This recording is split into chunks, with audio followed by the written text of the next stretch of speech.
World Championships, Germany took the big prize, and maybe if you remember back to then, it was the crew of Brockel, Altepost, Herschel and Goldschmidt. And over the years we've seen some new crews come in to contend for the medals. France are of course the senior world champions last year. Maybe surprisingly to some, but it certainly has opened up things. So let's look at who is in contention. In lane 1 we have Spain, that will be at the top of your screen. 2 is Russia, 3 is Ukraine, 4 is Germany, and well, there's an interesting lineup here. Marcus Gross, that really talented 21-year-old, he's going to drive the boat again, and behind him will be Norman Brockel as per last season. But there's 2 new faces in the K4. Robert Gleinhardt sits in the engine room in seat 3, and at the back none other than Max Hoff, the world champion. I guess a little bit of experimentation here from the Germans to see how this runs before they make their final selection decisions. Lane 5 is the Chinese crew. Lane 6, of course, the ever-young, ever-present Slovakian K4. Bags of experience in this boat with the Ritzdorfer brothers, Richard and Michal, with Eric Fleck and Juraj Tar behind him at the right at the back. Well, these will be such a strong boat to battle through the field. 7 we'll have the Australians. Lane 8 is Denmark, and lane 9 the Spanish crew nearest the screen. And that's Michael Yera in lane 9 of Spain, right in the front of your viewpoint, and he's heading off the boat. But as I say, this could well be down to Germany in 4, Slovakia in 6 being the big boats out here racing today.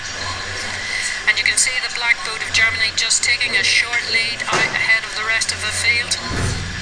Inside him, the Russians in lane number 2, easily identifiable by the lime green sprayed eggs. And don't discount the Australians, they're having quite a good series this year. They were second in World Cup 2 there. But looking across the field, in this one of the most powerful events, 38 of the biggest units that you'll find at a canoe regatta, this is the men's K4. And lots of fans here to appreciate it, enjoy it as the sun comes out at Duisburg, and it is indeed the blonde-haired Marcus Gross, 2-time junior world medal gold champion, or 2 times junior world champion back in 2007.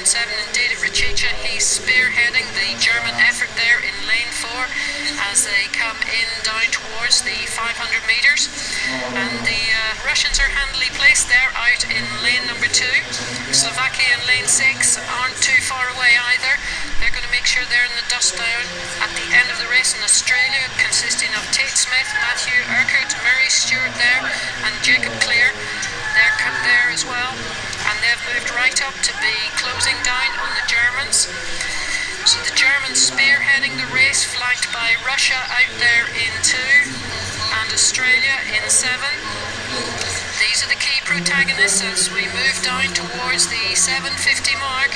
But Slovakia, with that very experienced 2 crew of Ritzdorfer, Czech and Tar, also there, but we're watching the Russians.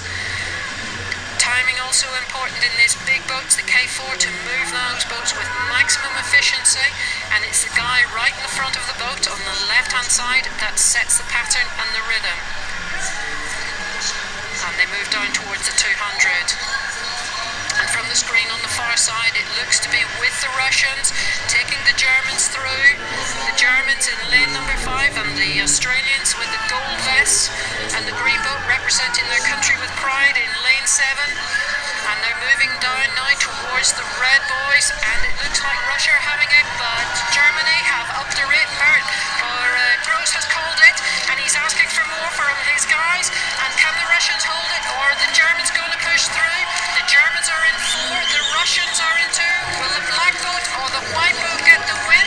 This is going to be very close, but it looks like it's Russia's day, with Germany second in 4 and Australia, the golden vests of Australia, having to settle for bronze today in lane number 7.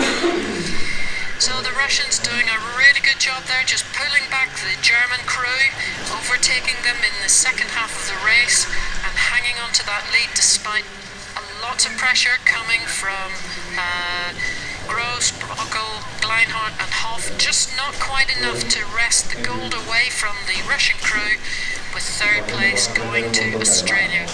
That's great racing. That's what we all come here for. It's for the excitement over the last 250 metres. You can see how the strategy's changed. The Germans called enough, but the Russians look just that bit stronger coming into the final section. And the prize was theirs.